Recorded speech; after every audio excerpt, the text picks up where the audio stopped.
Wajid, but I would request you to stay online with us because there will be questions raised by the colleagues around. So please stay with us till we have the Honorable President of the Awami League, Mrs. Certainly, Sheikh I will be. I will stay online to answer questions. Yes, Thank please. Then let me get her online, and then we will take her point of view, audio only.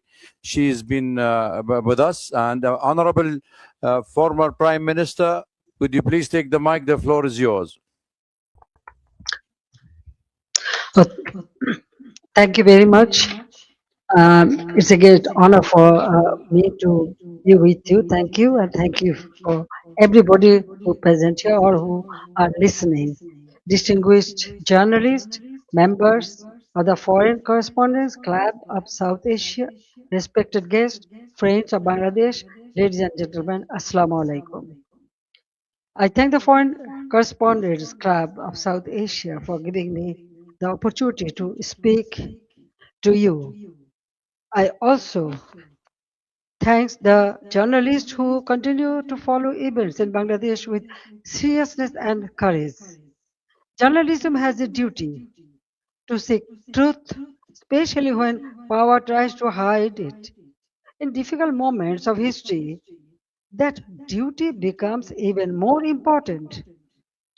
Today, I speak not only as someone who had the honor of serving Bangladesh 5 times as a Prime Minister, but also as the daughter of the father of the nation, Bangabandhu Sheikh Mujibur Rahman. I speak as someone who has spent her life with the people of Bangladesh. I was forced away from my country, but I was never separated from my people. Before I speak about the present crisis, I pay my deepest homage to the father of the nation, Bangabandhu Sheikh Mujibur Rahman, to the Saline national leaders, and to the 3 million martyrs of our war of liberation. I also remember with profound grief and members of my own family, whom I lost on 15th August 1975.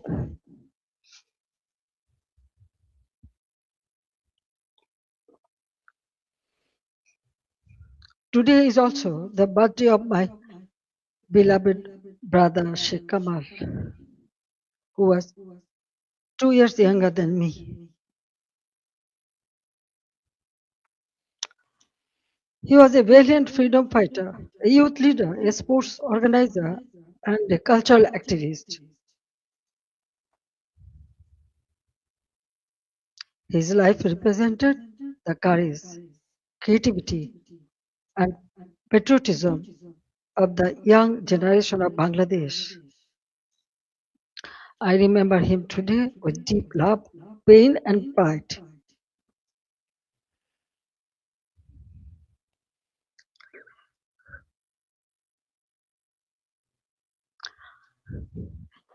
Ladies and gentlemen, for the last 2 years, I've watched my beloved Bangladesh suffer.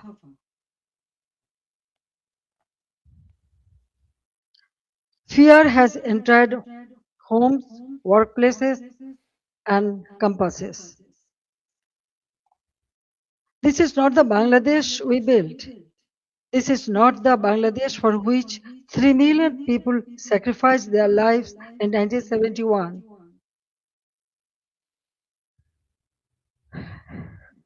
Let me begin with the truth about July and August 2024. It was not a peaceful student movement. From the beginning, my government tried to resolve the issue peacefully through dialogue, legal process, and patience. But behind the language of reform,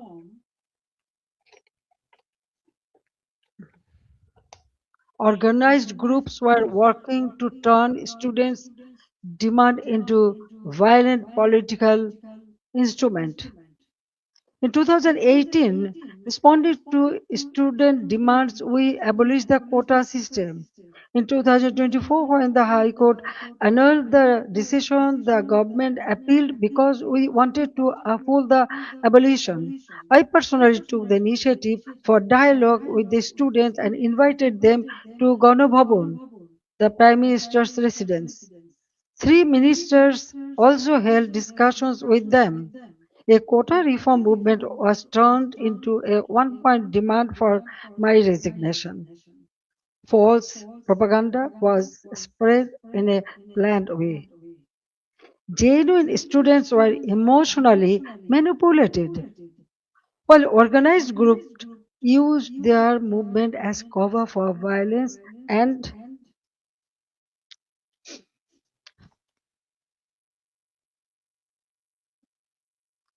violence and regime change. Muhammad Yunus himself said this was a meticulously designed movement led by a mastermind. His own words expose the truth. It was not simply a spontaneous student protest. There was no visible or responsible leadership. Instructions were given invisibly. It was organized, directed, and used to create a path to power outside the ballot box. From July 15th, the character of the movement changed. Killings, arson, attacks, and looting began. State property was destroyed. Bangladesh television was attacked and set on fire. So was different buildings like Shetu Bhavan, the Directorate General of Health Services, the EPI vaccination program building, Farmgate Metro Rail Station, flyover, Mohakali Elevator Expressway, science research facilities, the Disaster Management Office, a national database center, a COVID-19 special hospital, Bangladesh Medical University, residential hotels, industrial facilities, businesses, prisons, and including Noshingdi and other district jails were attacked, vandalized, or burned. All the terrorist criminals were released. Awami League offices were vandalized across the country. Leaders and workers were attacked and killed. Homes of ministers and senior figures associated with my government were looted and burned. The media was also targeted. Nearly 50 media center, private television stations, and newspaper offices were attacked or set on fire. Journalists were killed. Law enforcement agencies came under organized attack. Police, Sepai, the other officers were killed and their bodies were hung from flyover. Around 460 police stations were outposted or set on fire, and in some, personnel were trapped inside buildings and burnt alive. Weapons were looted. Officers were beaten to death. According to persecuted police members, at least 3,000 personnel were killed, attacked, tortured, or subjected to serious violence. So, I ask a simple question. In such a situation, what is the duty of law enforcement? When police stations are burned, government buildings are attacked, public infrastructure is destroyed, officers are killed, and weapons are looted, does the state have no duty to protect life and property?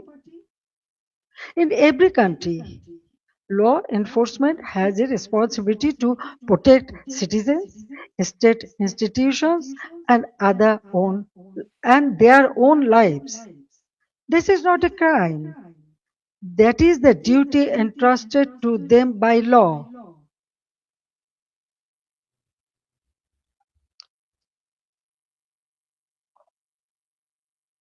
At the same time, I wanted the truth to be known.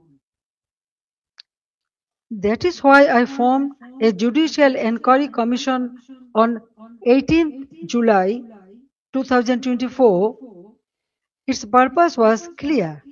Every casualty had to be investigated. Every incident of violence had to be examined, and every family deserved to know the truth. I met victims' families, visited the injured, and instructed the authorities to provide the highest level of medical treatment free of cost. And on 1st August, I strengthened the inquiry into a three-member commission so that the investigation would be credible and comprehensive. But after seizing power, the illegal interim government led by Mohammad Yunus stopped the investigation. They did not allow the truth to come out.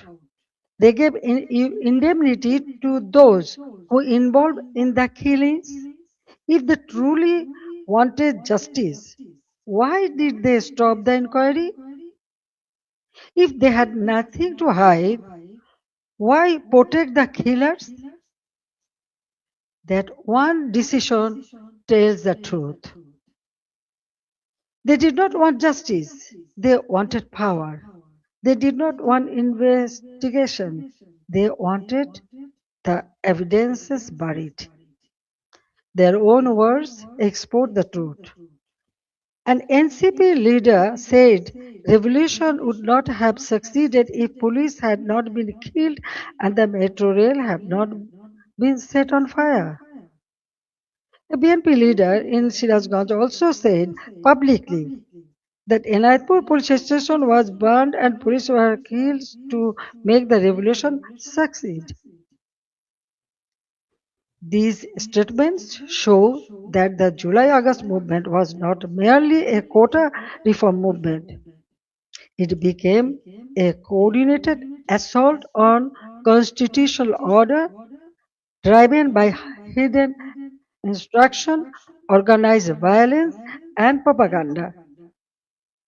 The conspiracy did not end on 5th August.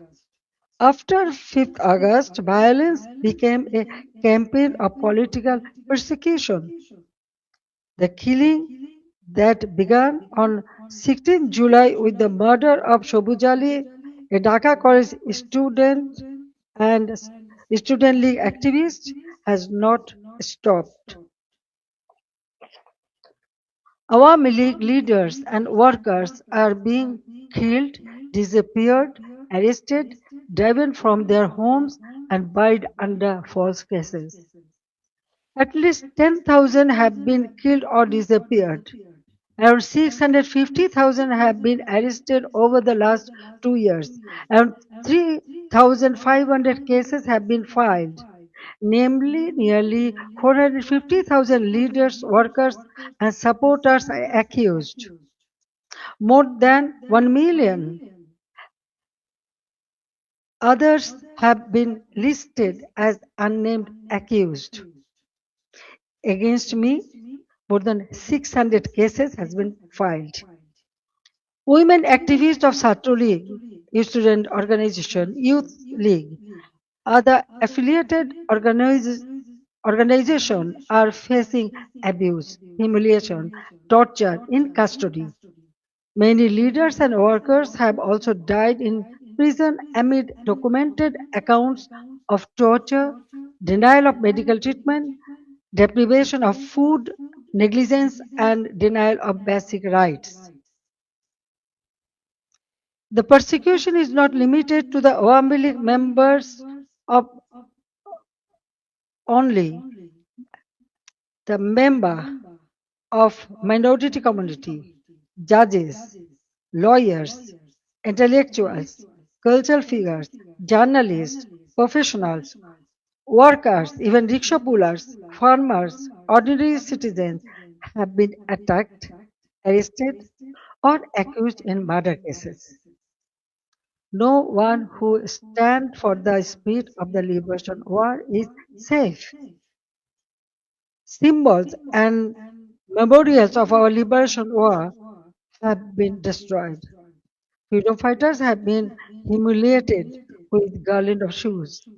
The historic residence of Bangabandhu Sheikh Mujibur Rahman, the Bangabandhu Memorial Museum at Dhanmondi 32 has been attacked and demolished in phases. This is not random violence. This is an attempt to erase the spirit of the liberation war from Bangladesh. Muhammad Yunus himself spoke of pressing a reset button to whip away the country's previous history. They want to erase the liberation war, they want to erase Bangabandhu, they want to rewrite Bangladesh against the foundation on which it was born. Convicted war criminals have been released, militants and top terrorists have been freed. Even after a staged election brought the BNP to power, the situation did not change. Bangladesh remains a grip of fear, terror, repression, economic hardship, and deep insecurity. Now, look at the condition of the country. The progress we built has been destroyed, and ordinary people are paying the price. GDP growth has fallen to 2.22% compared with 6.80% during the Awami League government. Industrial production has fallen sharply. For the first time in 54 years, the industrial sector has faced negative growth. Defaulted loans in the banking sector have reportedly risen from 13% to 47%. Poverty has increased from 18.60% to 46.8%. Investment has turned negative. Job creation has collapsed. More than 2 crore people have newly fallen into unemployment. Over 500 industrial factories have closed. More than half of industrialists and business owners are either in prison or forced into hiding. The government is running by borrowing 700 to 900 crore taka from banks every day. Project costs have been increased by 50% to 250%. At the same time, militancy is rising.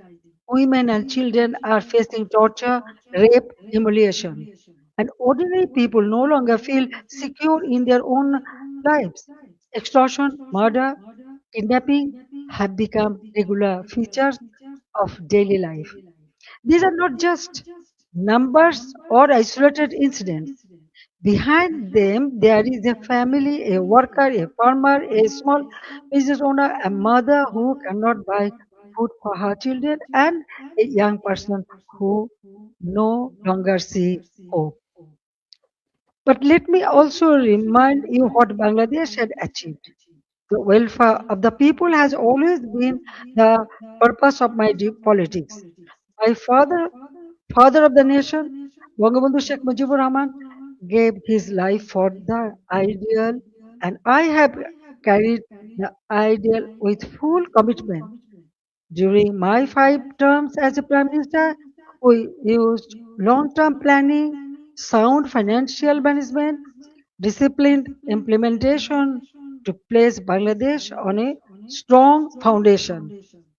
After 2008, across 16 years and 4 consecutive terms, we implemented major projects such as Padma Bridge, Metro Rail, Rupur Nuclear Power Plant, Matarbari, Deep Sea Port, Karnafuli Tunnel, Bangabandhu Satellite.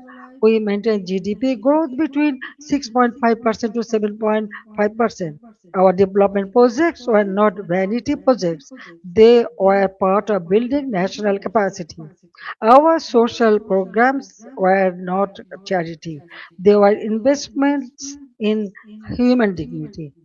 We made Bangladesh stand tall. We made it known as the rising tiger of Asia. Bangladesh's crisis is not only a domestic crisis, it affects regional peace, security, trade, development, and human dignity. That is why I call upon the international community and all the friends of Bangladesh to stand with the people of Bangladesh in their struggle for democracy, justice, and peace. A stable Bangladesh matters for South Asia, for the Bay of Bengal, for development partners, and for all countries that believe in democracy, rule of law, and justice. The next decade can be a decade of recovery and renewal, but only if democracy is restored and the people are allowed to decide their own future. That is why I make these demands clearly.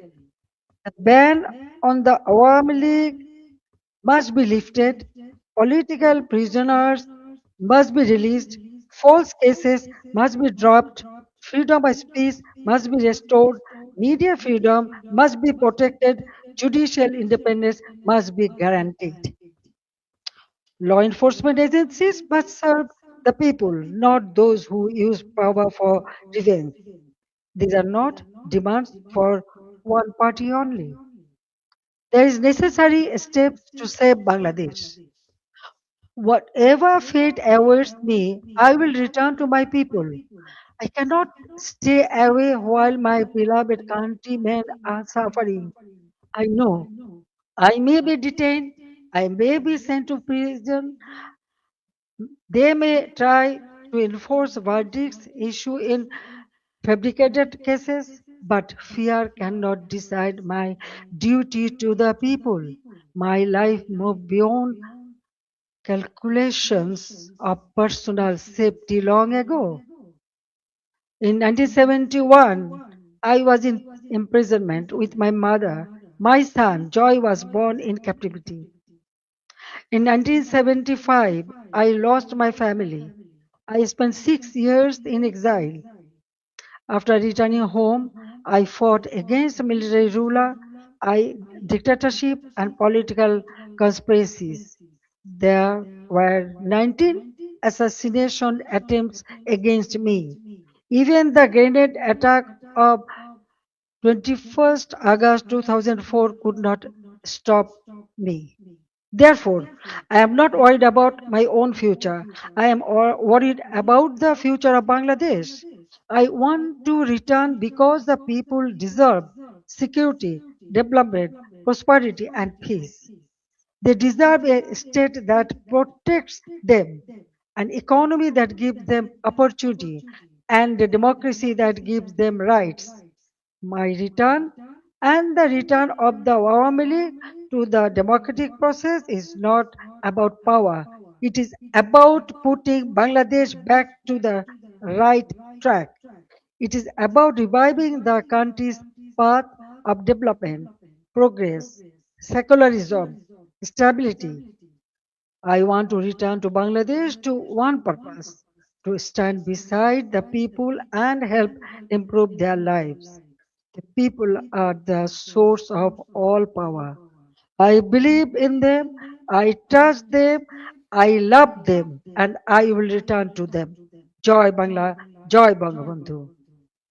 Thank you very much for listening me and giving me so much time. Thank you.